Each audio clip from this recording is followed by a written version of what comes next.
Se você curte velocidade e quer saber tudo sobre o desempenho dos brasileiros que estão competindo nas pistas internacionais, seja bem-vindo ao podcast Mundo Afora, um conteúdo sobre esporte a motor associado ao site f1mania.net.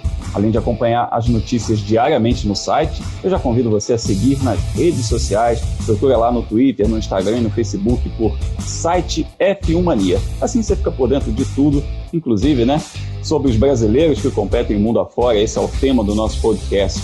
Convido também você a assinar o nosso feed de podcasts. Tem muita coisa boa de segunda a sexta. Mais pra frente a gente fala também dos outros conteúdos do feed de podcasts do F1 Mania.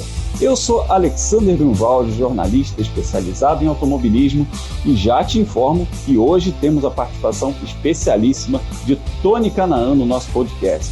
Um papo bem legal comigo e com meus parceiros do Mundo Afora, os também jornalistas Leonardo Masson e Felipe Giacomelli, sobre esse fechamento de um ciclo na Indy. Muita história aí para contar.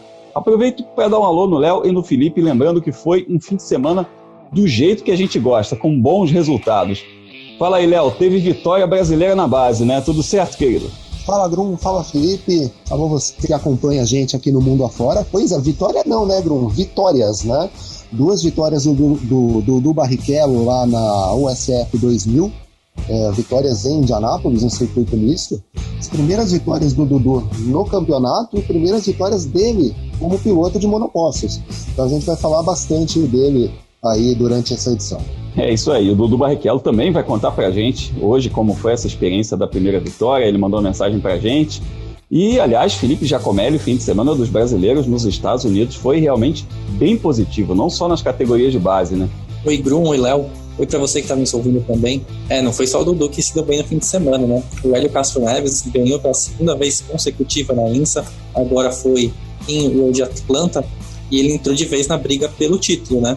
Lembrando que o Hélio não está garantido no ano que vem na categoria, fala em voltar para a Indy, e nada melhor do que estar em boa fase para definir o futuro. Inclusive o Hélio Castro Neves, adivinha, também mandou mensagem para a gente sobre essa corrida. Então olha aí, um timaço de pilotos participando desse nosso 18º episódio.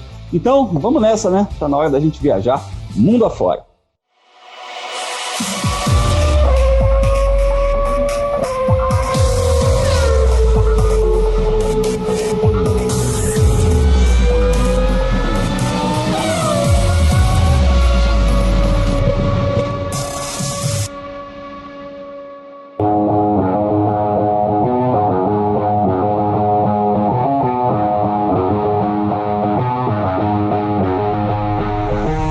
Começamos a nossa viagem pelos Estados Unidos e, conforme prometido na semana passada, hoje temos o prazer de conversar aqui no podcast Mundo Afora com o Tony Canaan, que se despediu da Indy nessa temporada de 2020, pelo menos.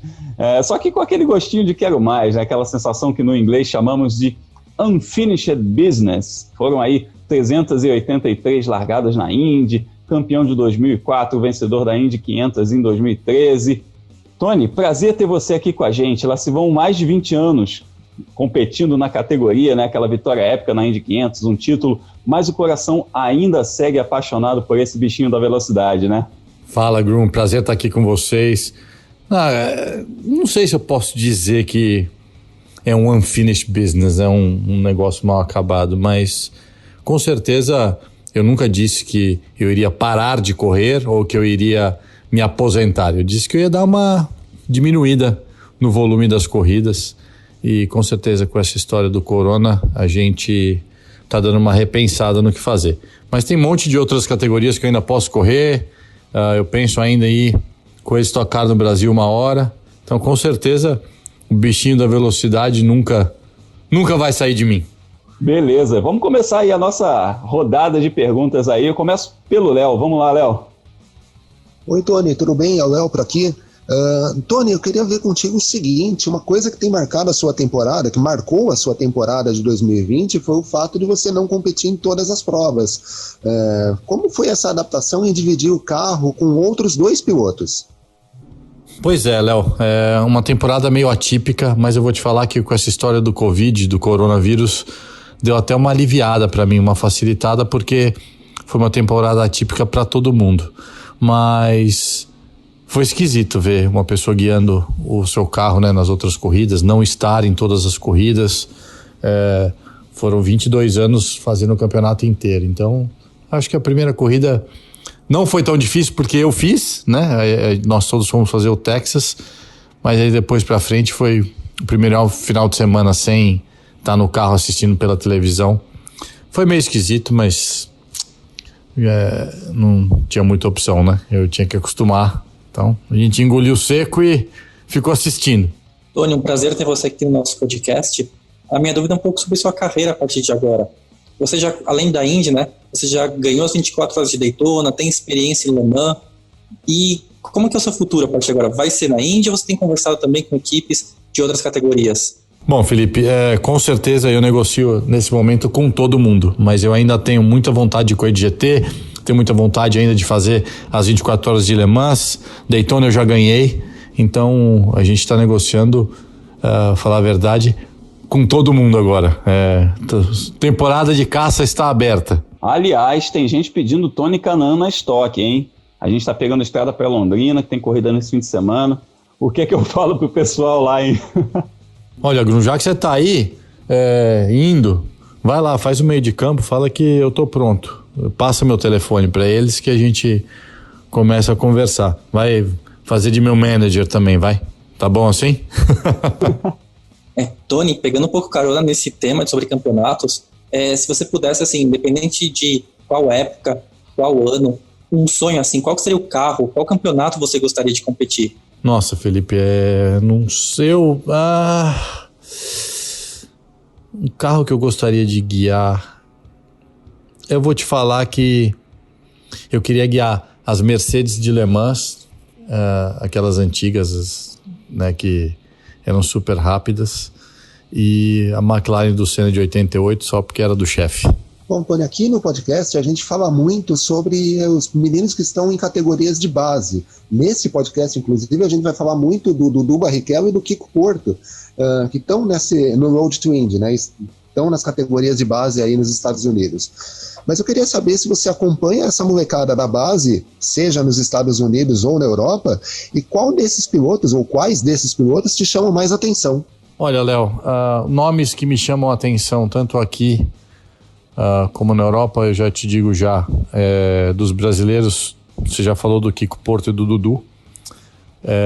Eu acho que na Europa, Sérgio Sete Câmara, com certeza é a nossa maior esperança. Tem o Drogovic também, que é um menino super bom. Eu acho que esses 4 nomes têm capacidade o suficiente para vir aí uma geração nova de pilotos de Fórmula 1 e Fórmula Indy no Brasil. Tony, muito obrigado por trocar essa ideia com a gente aqui no Mundo Afora. Como sempre, estamos de olho aí nos brasileiros que competem no automobilismo internacional. Então, fique à vontade para mandar notícias sempre que tiver novidades para a gente, especialmente aí novidades para 2021, combinado? Pode deixar, Grum. Assim que eu tiver alguma coisa, eu prometo que vocês ficarão sabendo de primeira mão. Ainda tem muita coisa acontecendo ainda, mas vão vir novidades por aí. Um grande abraço para você, para o Léo, para o Felipe, para todos os ouvintes aí do podcast. E me liga lá de Londrina. Se tiver um carro, eu pego o avião e vou para lá. Tá bom? Um abração para vocês. Valeu demais. Muito sucesso aí em tudo que você fizer. Vamos seguir viajando mundo afora.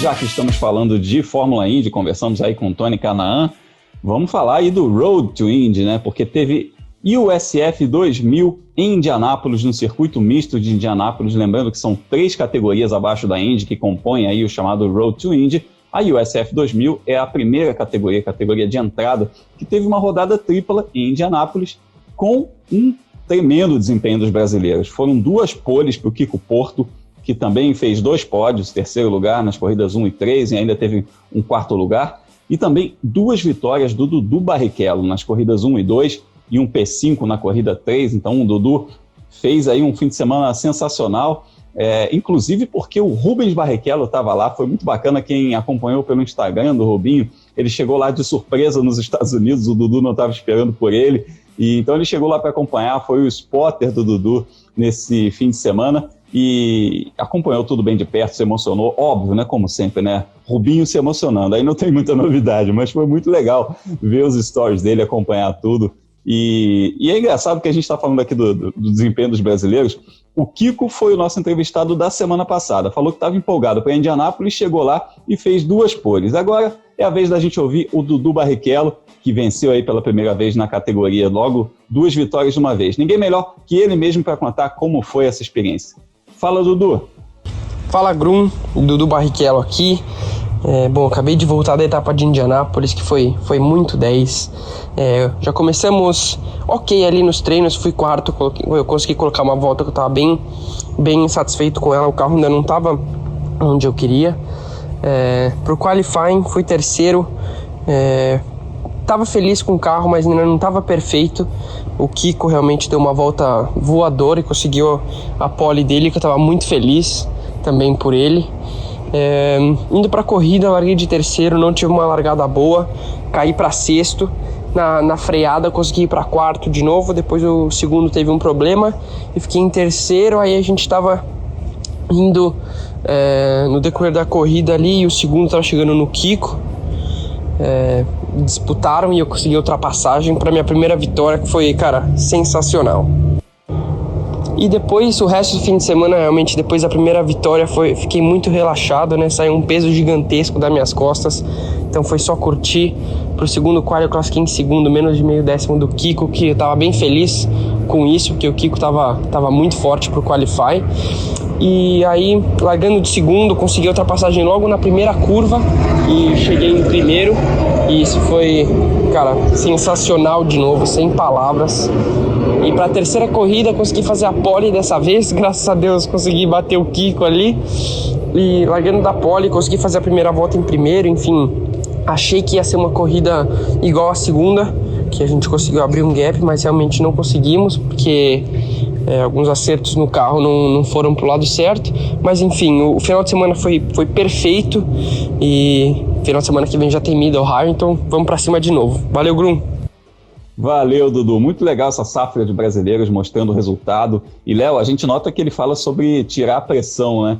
Devia ser uma coisa também para um piloto que é filho de um piloto reconhecido, também essa coisa da primeira vitória nos monopostos. Então, é bacana também ver como é que isso, vindo 2 vitórias de uma vez só, né? Acaba vindo como um prêmio. Ah, sim. A tal história, você estrear no automobilismo, já é a segunda temporada do Dudu, na verdade, no automobilismo, mas tem aquele peso de tentar ganhar pela primeira vez. Ele, não, né, no segundo ano ele é um pouco mais experiente, então já começa a se esperar que ele consiga resultados melhores, e ele tem a pressão do sobrenome, né? Afinal de contas, Barrichello, talvez aí abaixo dos 3 brasileiros campeões do mundo, tenha sido o principal piloto brasileiro em toda a história.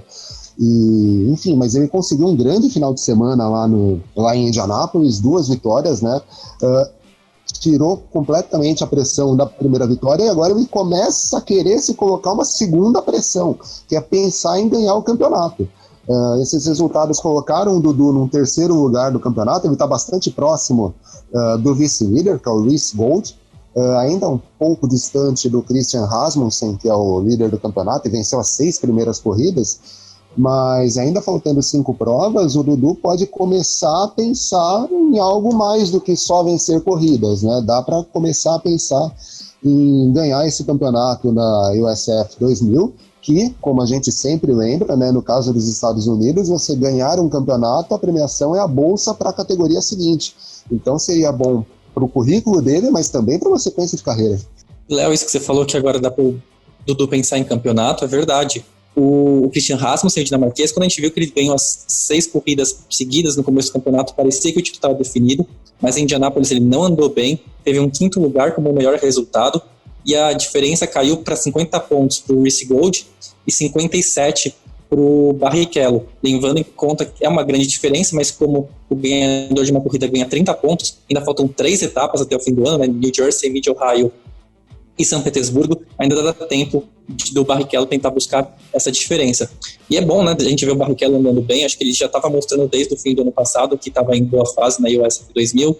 Na pandemia ele andou muito bem nas categorias virtuais, mas a gente sabe, né, que virtual e real tem uma correspondência até a página 2, né? O que vale mesmo nesses campeonatos é o que acontece na pista, e agora ele está deslanchando 2 vitórias e um bom resultado em Indianápolis. Isso daí, muito bacana a gente ver esse campeonato, que a gente até comentou, né, que fala, pô, a briga pelo vice e tal, que já tá meio que definido, ter essa reviravolta, né, é muito bacana também. E vamos ficar de olho aí nos nossos meninos, nos nossos brasileiros. Bacana ter os dois aqui, o Kiko Porto no episódio anterior e agora o Dudu Barrichello participando, para que você também, que está nos ouvindo, conheça mais sobre esses meninos, saiba quem são os brasileiros que estão nessa missão de substituir a geração do Tony Kanaan e do Hélio Castro Neves, que está aí já há muitos anos competindo na Indy. E vamos falar também, já que conversamos com o Tony Kanaan, citei o Elinho agora, vamos falar do Elinho então. De Indianápolis, seguimos viajando ainda em solo norte-americano.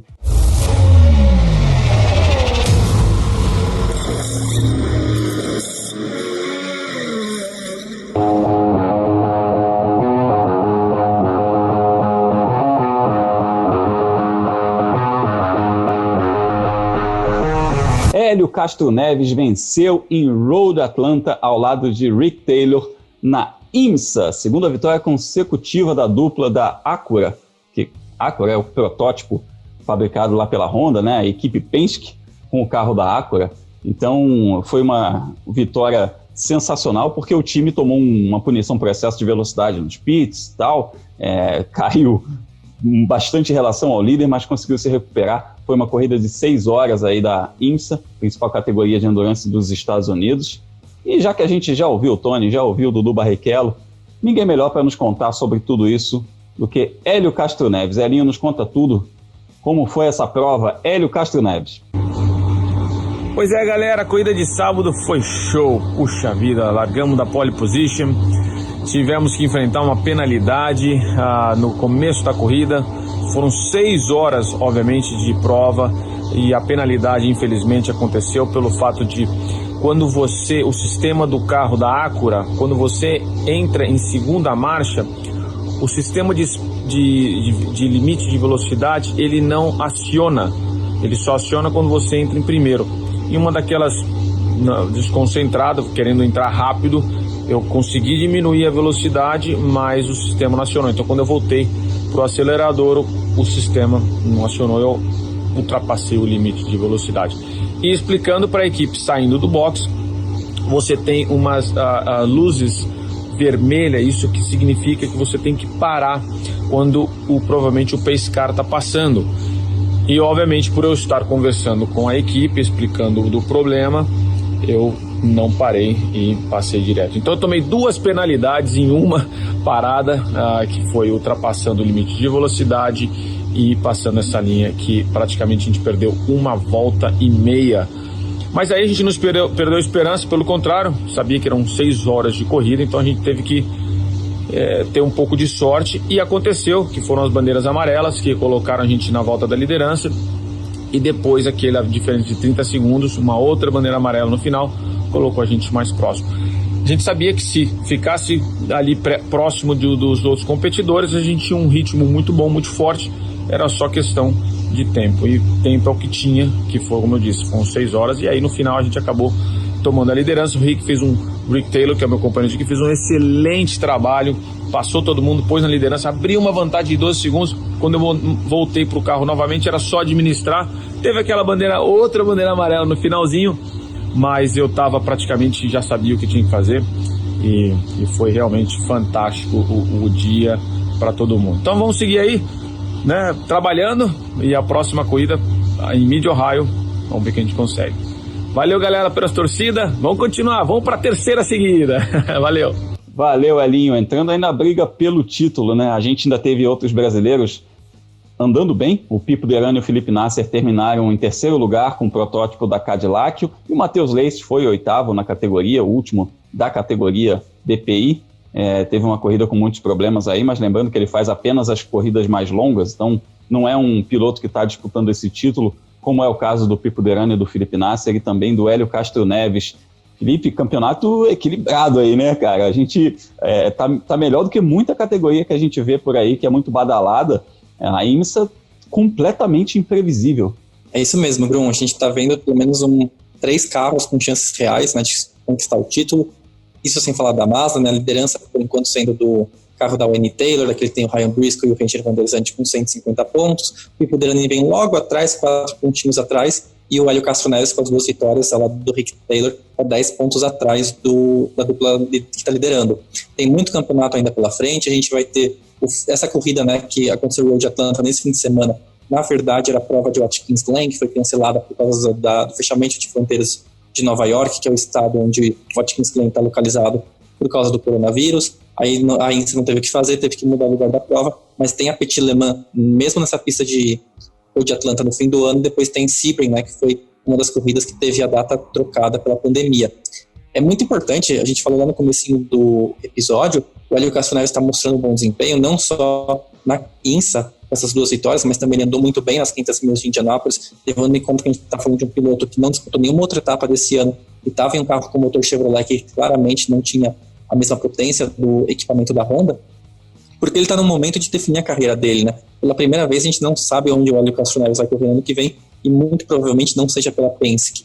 Então ele se mostrar para as equipes da INSA, se mostrar para as equipes da Indy que ele está em alto nível, é ótimo na hora de assinar um contrato. É a hora que a equipe vai mostrar e falar, olha, a idade que você tem, 40 e poucos anos, é só um número. Ele está em um momento em que ele consegue ser competitivo e mais do que isso, vai trazer uma puta experiência de anos de automobilismo e anos dentro de uma equipe que é conhecida por sua metodologia perfeccionista, que é a Penske. E aí acho que é o sonho para qualquer time que queira contratá-lo. Eu sempre falo, inclusive, a respeito do repertório que as corridas de endurance trazem para um piloto, né? Além da coisa da velocidade pura que você tem competindo nos monopostos, o endurance ele traz muito isso, ele traz muito repertório de corrida, porque você está lidando com muitas situações. Além de ser muito tempo de pista, no caso dessa prova, 6 horas de corrida, você passa por todo tipo de situação, porque você encontra carro mais lento, você encontra carro mais rápido, carro de outra categoria, carro que você tem que dar volta. Então, às vezes você está negociando uma ultrapassagem, mas aí você encontra um carro de outra classe que é 10 segundos mais lento que a sua.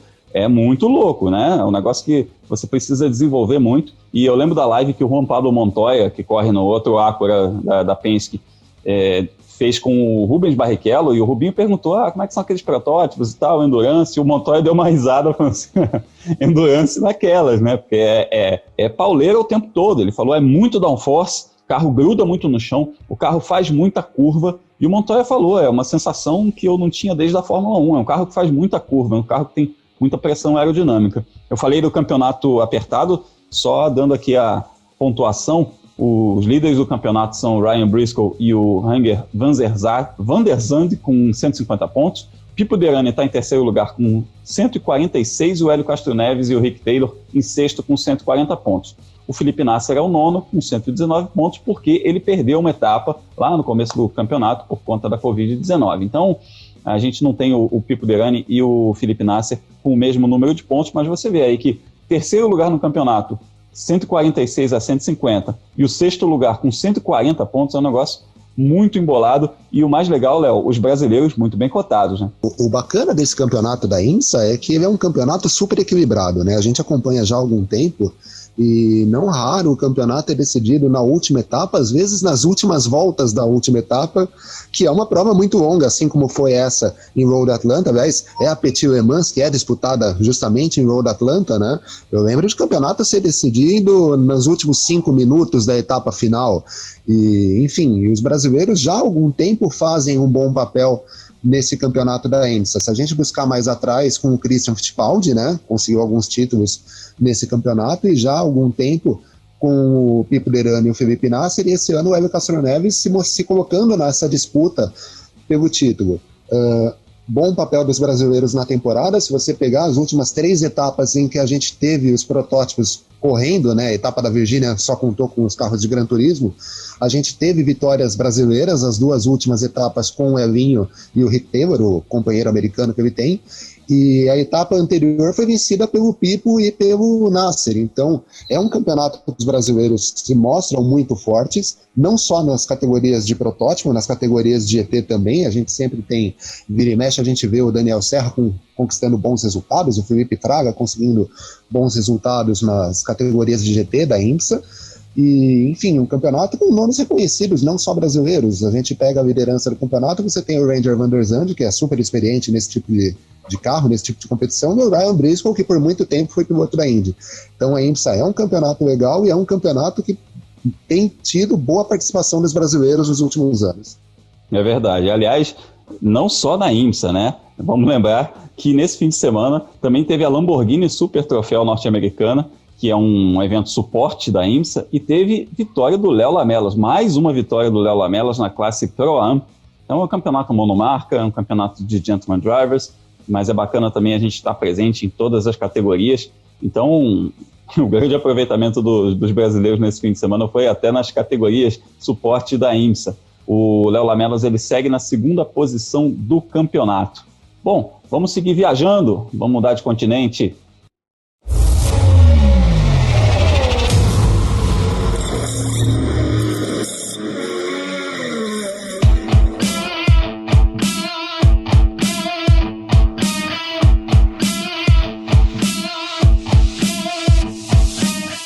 Trocamos de continente, da América do Norte para a Europa, mas ainda falando sobre endurance, porque está chegando a hora das 24 horas de Le Mans, data diferente do habitual, né? A gente teve 500 milhas de Indianápolis acontecendo alguns meses depois também, a gente teve adiamentos aí de várias categorias, né? Começaram mais tarde, mas os casos mais emblemáticos, para quem acompanha, para quem é fã do esporte amador, foi um ano em que a gente vai ver 500 milhas de Indianápolis fora de maio, e 24 horas de Le Mans fora de junho. Então as 500 milhas já foram aí no mês de agosto e agora vamos ter em setembro as 24 horas de Le Mans. E os brasileiros já estão se preparando, já estão totalmente aí voltados para esse tipo de competição. Falamos recentemente do Daniel Serra e do Marcos Gomes, que vão correr de Ferrari, e temos também o Felipe Fraga competindo em carros de GT com muito sucesso no exterior. Para falar do Felipe Fraga, vamos até a Alemanha, em Nürburgring, porque o Fraga foi segundo colocado ao lado do Raffaele Marcello e do Timur Bugoslavs em um Mercedes AMG GT3, um campeonato aí super competitivo, que o Felipe Giacomelli vai contar um pouco mais pra gente aí a respeito disso. A vitória foi do Matteo Caroli, do Christian Engelhardt e do Sven Miller com o Porsche 911 GT3. Mas antes da gente conversar sobre isso, bora ouvir o Felipe Fraga sobre essa corrida. Fala, Felipe! Fala, Grum, tudo bem? Cara, foi super legal a corrida. Nos treinos a gente sempre tava na disputa ali e tal. E aí na classificação foi um susto, a gente foi super mal. 13º, assim, não super mal, né? Tinha 48 carros, mas perto do que a gente esperava foi muito ruim. E aí, agora na corrida, a gente mudou bastante o carro, tomamos um risco, não sabia se ia estar bom, igual ou pior ou melhor, enfim. Mas foi perfeito, eu acho que tive muita sorte, mas é aquela coisa, né? Tem que ter sorte para as coisas darem certo sempre. E foi uma junção aí da sorte com a performance, com a equipe. Foi muito bom. Eu consegui largar de 13º na primeira curva, deu um acidente, eu escapei dele, já fui para quarto. E aí depois eu consegui fazer uma ultrapassagem, porque uma Lambo teve problema. E aí entreguei em segundo, o meu companheiro russo andou até bem ontem. E depois eles não conseguiram chegar no Porsche, que nem eu consegui também, estava muito rápido. Mas foi perfeito, eu estou muito feliz, a gente já vice-líder do campeonato, um ponto atrás só no campeonato de Endurance, que é o principal campeonato de Endurance hoje que tem, eu acho, de GT3. E agora foco em Le Mans, né? Le Mans semana que vem. Vou ficar aqui na Europa essa semana. E estou muito ansioso para Le Mans. Vamos ver o que vai acontecer. Vai ser uma corrida diferente esse ano, pouco treino, não vai ter o teste oficial. Eu acho que isso é bom pra gente, porque a gente já conhece e andou muito bem no passado lá. E estou muito ansioso aí para ver qual vai ser essa corrida. Tomara que a gente consiga ter um ótimo resultado. Valeu, Felipe. Pô, é bacana perceber, não só pelos resultados, mas até pelo jeito de falar, como é que ele está completamente adaptado a essa nova fase da carreira. Isso é muito bacana, né? Pois é, Grum, o Fraga, ele nunca é demais lembrar, ele se preparou para chegar nessa fase da carreira, né?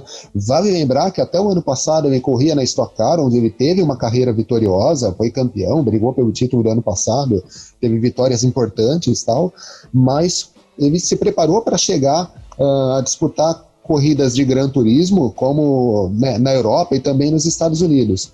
E, lógico, o objetivo principal dele no ano são as 24 horas de Le Mans, ele tem se preparado para isso e tem conseguido bons desempenhos, especialmente nesse campeonato de Endurance na Europa. Ele tem corrido com o Raffaele Marciello, que é um piloto que bateu a porta da Fórmula 1, e vem conseguindo bons resultados, mas vale lembrar, o principal objetivo dele é as 24 horas de Le Mans. A preparação aparentemente vem sendo muito bem feita, e a expectativa é que ele possa brigar pela vitória que ele conseguiu na pista no ano passado, né, mas acabou sendo punido após o término da corrida e acabou desclassificado.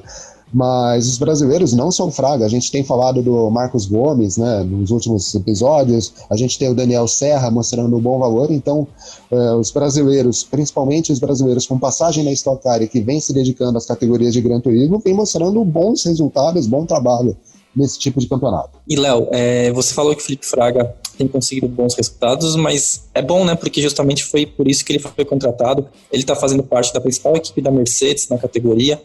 O Raffaele Marciello é o piloto estrela da Mercedes, é como se fosse o Lewis Hamilton do GT3, e o objetivo dele é ser campeão. Está indo muito bem com os resultados até agora. Ele está na segunda colocação do campeonato, a dupla, né, ele o Marciello e o Bokuslavski, com a liderança do carro da Audi, do Mirko Bortolotti e do Kelvin van der Linde, dois pilotos veteraníssimos de corrida GT3, um ponto só na frente, então essa briga acho que ainda vai longe, lembrando que tem 24 horas de Spa-Francorchamps, que é a grande etapa do GT World Challenge nesse ano. No campeonato tem mais um brasileiro, o Rodrigo Batista, que está fazendo jornada dupla esse ano, né? Ele corre na Bentley na Europa e nos Estados Unidos ele corre de Ferrari. Eles tiveram um problema no começo da corrida, eles não completaram a prova, mas a equipe deles que foi muito atingida pelo coronavírus, porque é uma equipe que sediada nos Estados Unidos e eles correm na Europa, né? Então teve que enfrentar fechamento de fronteira, teve mecânico que não sabia se ia ficar na Europa durante a quarentena, se iria voltar para os Estados Unidos, o que fazer com o equipamento. Eles perderam pré-temporada e um dos carros da equipe dele, a K-Pax, terminou na 6ª colocação, foi muito bem. E a gente espera, claro, que na próxima etapa seja o Rodrigo Batista andando entre os 10 primeiros e quem sabe também brigando pela vitória ao lado do Felipe Fraga, não ao lado no mesmo carro, mas na mesma pista. É isso aí, a gente tem bastante brasileiro competindo no automobilismo internacional, no endurance internacional, o que é muito legal também, porque a gente tem que valorizar a cultura do brasileiro é muito em cima de Fórmula 1, né? Então aquela história de você ganhar corrida de Fórmula 1, se você não foi para Fórmula 1 você não deu certo, mas gente, ganhar Le Mans, ganhar 24 horas de Daytona, ganhar Sebring, as 24 horas de Spa que a gente falou agorinha, são corridas importantíssimas, são corridas de muito peso, e quando você vence uma corrida dessas, você coloca seu nome na história, não só da história da corrida, mas da história da marca que você defende. Então, por exemplo, Daniel Serra ganhou Le Mans de Ferrari, está lá o nomezinho dele no livro de ouro da Ferrari como vencedor das 24 horas do Le Mans. Vamos seguir que ainda tem giro pelo mundo.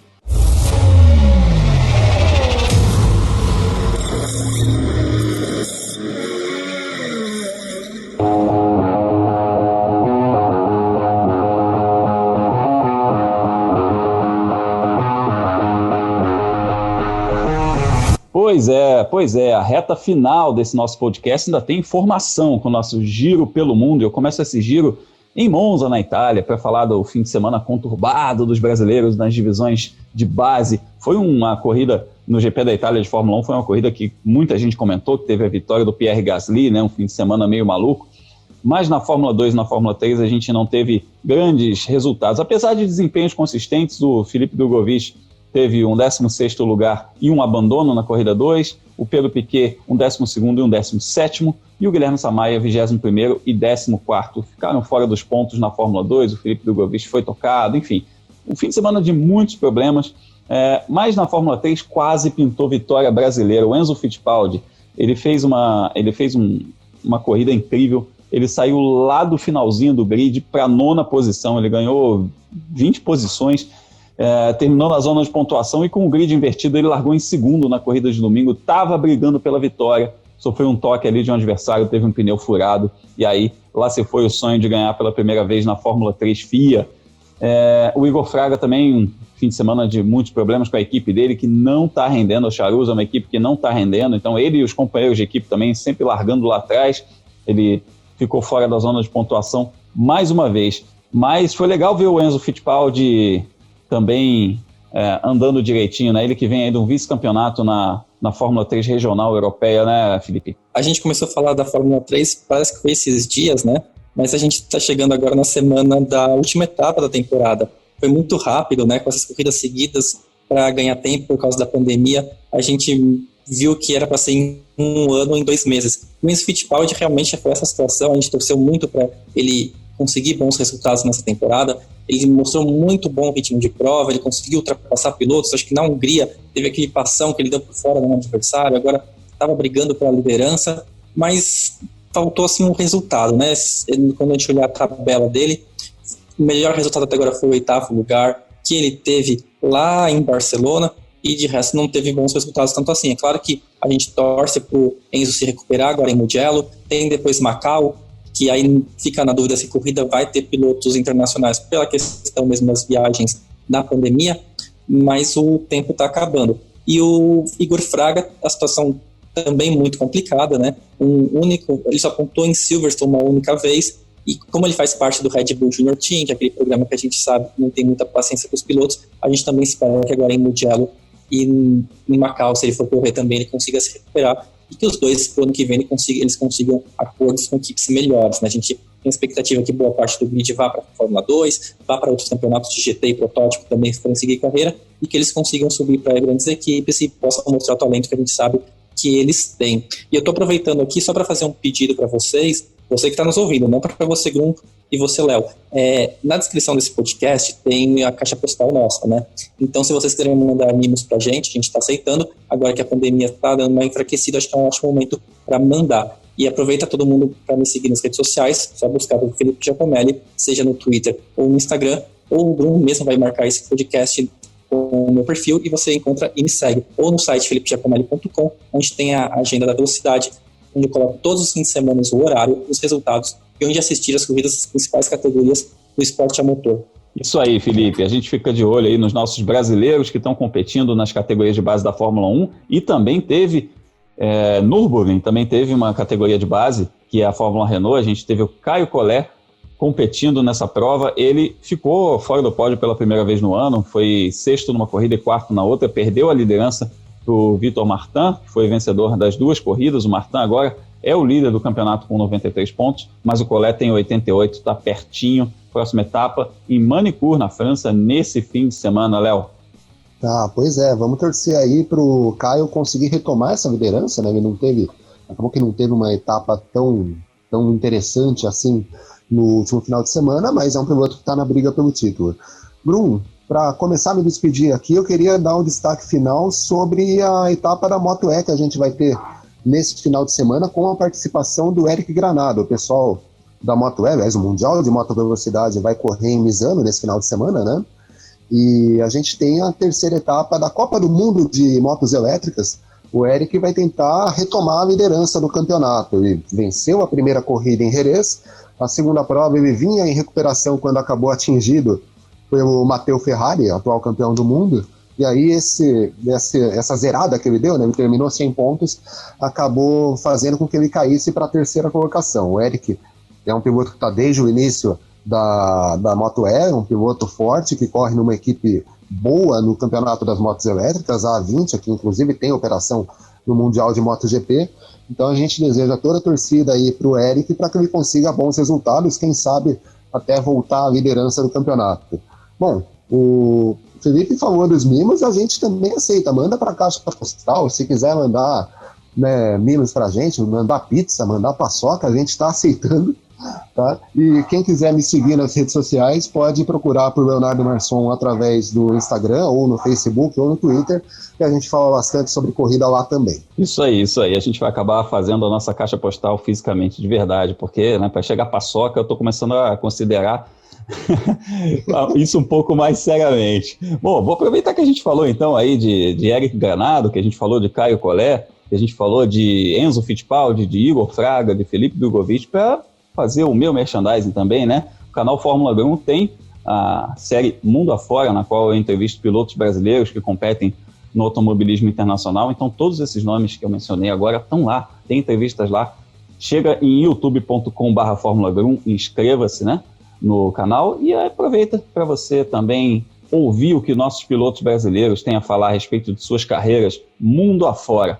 Bom, antes de encerrar o podcast, eu agradeço aos amigos Leonardo Masson e o Felipe Giacomelli e convido você que está nos ouvindo a ouvir também os outros podcasts do nosso feed, os nossos conteúdos. Tem o Gabriel Gavinelli e o Carlos Garcia diariamente, segunda a sexta, no F1 Mania em ponto, com as notícias do mundo da Fórmula 1, e o podcast Full Gas, com Gabo Carvalho e Gabriel Lima, sobre o Mundial de Moto Velocidade, que vai falar também bastante aí sobre o Eric Granado, já que a gente vai ter etapa nesse fim de semana. Então é isso, meus amigos, um podcast cheio, um episódio cheio, bastante coisa, bastante participação dos nossos pilotos que competem mundo afora. Obrigado a você que ficou conosco até aqui e a gente se encontra na semana que vem. Acompanha nas redes sociais aí Fórmula 1, acompanha também o Leonardo Masson, o Felipe Giacomelli e, óbvio, o site F1 Mania. E a gente vai se falando, vai trocando ideias sobre os brasileiros que competem mundo afora. Até a próxima, valeu!